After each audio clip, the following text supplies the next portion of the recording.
জাতির গর্ব, যার পরিচয়ে বাঙালির পরিচয়, সেই নেতাজির পরিবারেই এবার এসআইআর এর নোটিশ।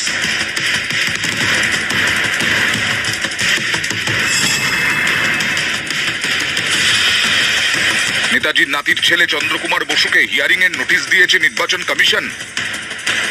চন্দ্রকুমার বসু সহ পরিবারের 5 সদস্যকে শুনানিতে তলব করা হয়েছে।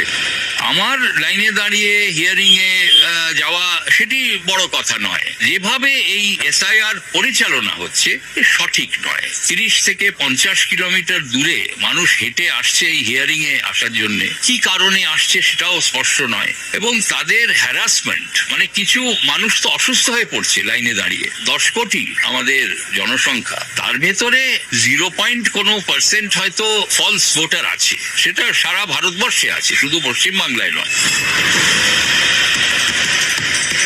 পশ্চিমবঙ্গের প্রাক্তন মুখ্য সচিব অশোক মোহন